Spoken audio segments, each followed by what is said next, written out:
Dr. Smith, a successful surgeon, met his girlfriend Rachel, a vibrant fruit seller at a local market. Despite their vastly different backgrounds, they fell deeply in love and got married. However, their happiness was incomplete as they struggled with infertility. Rachel's mother-in-law, Mama Smith, was particularly cruel, constantly belittling Rachel and making her feel inadequate. Every now and then, you would see her scolding Rachel for her inadequacy as a woman. She actually left her husband's house to his son's house to torment Rachel. However, Dr. Smith was never in support of her actions. "Mama, take it easy on my wife. She has no power to make children." Not until she gives me a grandchild. This witch of a woman has wasted all the children in her womb before she got married to you. Mama. Don't mama me. How can you marry your fellow man and keep in the house as a wife? 7 good years she cannot perform and you call her a woman? And Rachel will cry and cry. Mama Smith is naturally troublesome. Her husband, Papa Smith, was always happy whenever she left the house to visit their rich son Smith in the city. She's quite troublesome in the neighborhood also. Even when Rachel thought it right to bring her mother to plead with Smith's mother, her mother-in-law, the case was worse. The two women were like cat and dog in Dr. Smith's house. "You and your daughter are nothing, and you will always be nothing. You are all gold diggers," Mama Smith would always shout. They fought and fought until Rachel's mother left the house. One day, Rachel suggested adoption, but Dr. Smith refused, insisting that they would have biological children to fill the void. They began visiting motherless babies home, sharing moments with the children and showering them with love. 7 years and 7 months later, against all odds, Rachel conceived and gave birth to her daughter, Tonia. Mama Smith came to visit Rachel with lots of gifts for the baby and mother. Who would ever think that Mama Smith would be such a nice woman? 2 years after, she gave birth to Tony. The couple was overjoyed, giving the children everything they needed. They would buy them different gifts from every now and then. They even played with the kids at their leisure hours. Dr. Smith and Rachel felt so proud. When it was time for the kids to begin school, they sent them to the best school in town. Dr. Smith took the responsibility of going to pick the kids from school.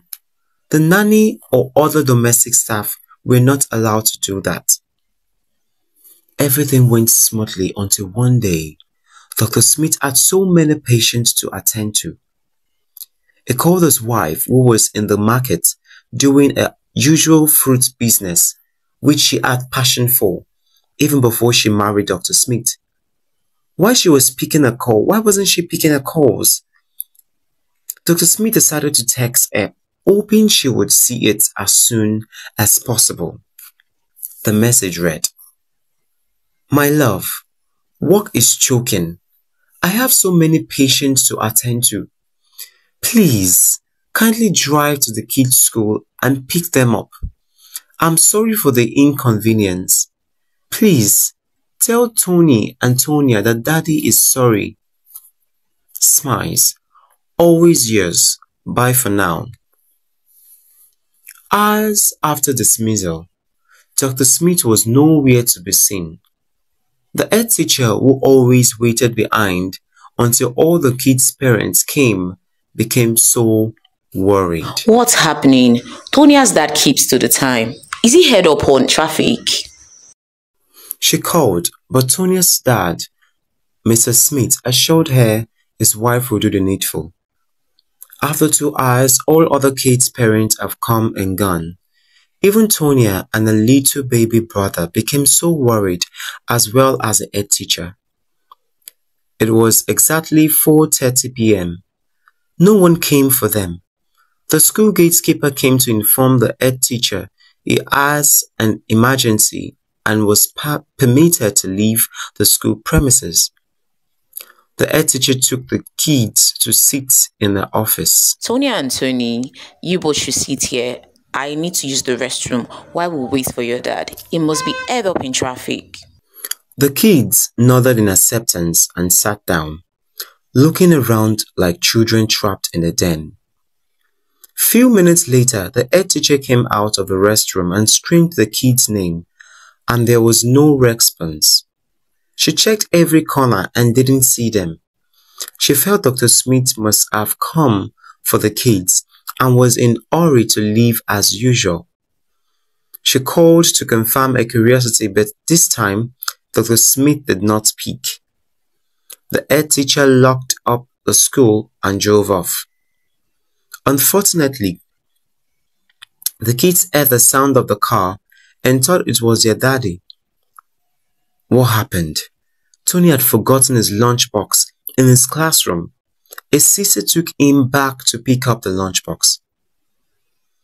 On realizing that they had been locked up in the school building, the kids began to cry heavily. A passerby heard their noise and found a way to penetrate into the building and brought out the kids. He instructed the kids to sit in the front of the school gate and wait for their parents to come. He left. It was just about 5:30 p.m. when Rachel was about locking the fruit shop to go home when she got the message her husband sent since afternoon. She already left the kids' school and they were nowhere to be found. She called the school authority. On dropping the call, she began to cry. The news got to Mr. Smith. He and his wife headed to the police station for official reports of the missing kids. The cook and other domestic staff were questioned. None accepted that the kids came back home. The once peaceful home became so troubled. Days after, the household looked forward to see Tonya and Tony, but not even their shadows were seen. Were they kidnapped or they got lost while trying to trace their way home? No one has an answer to this. It was exactly 5 days after the kids got missing. Rachel became more devastated. She could neither eat nor drink. Dr. Smith was always consoling her and assuring her that he would stop at nothing to bring home his children. While the family baffled with grief, Rachel's closest friend surfaced. Has she come to console Rachel? No. Sophia brought home a child, claiming that Dr. Smith was the father. The home was completely thrown apart on hearing this. The cook, who was eavesdropping, felt so pity for Rachel. She was a good woman and doesn't deserve all these troubles, she said to herself. Rachel, on hearing this, was confused, shocked, and heartbroken. How could this be true? Dr. Smith has never slept outside her home. Is someone after the peace of her home? Different thoughts overshadowed Rachel. She became a shadow of her own self. She trusted her husband so much. She felt so betrayed by her husband and closest friend. The situation became even more complicated when Sophia revealed that she had been having an affair with Dr. Smith, and that Dr. Smith was even with her 5 days ago to see his daughter, Sophia's newborn. How? Does this mean that the message you sent to me that very day our kids got missing were lies? Does it mean you left our kids in school to see your side chick and acclaimed daughter of yours? Start talking, Smith. Start talking. Rachel's world immediately crumbled, and she was left to pick up the pieces of her shattered life alone. All the while, Dr. Smith was coldly silent. I, Sophia, has come to stay. I can't raise my daughter as a single mother, not when she has a father as rich as Smith. This was Sophia's last decision, as she and Rachel fought over who would leave the house. What do you think would be the outcome of Sophia and Rachel's drama? Why did Sophia decide to show up at such a sensitive period of a friend's life? Will Rachel and Dr. Smith's marriage survive the betrayal? What will happen to Sophia and the newborn daughter? Will the truth about the kid's disappearance be revealed? How will Mama Smith react to the new development? Find out in the next episode.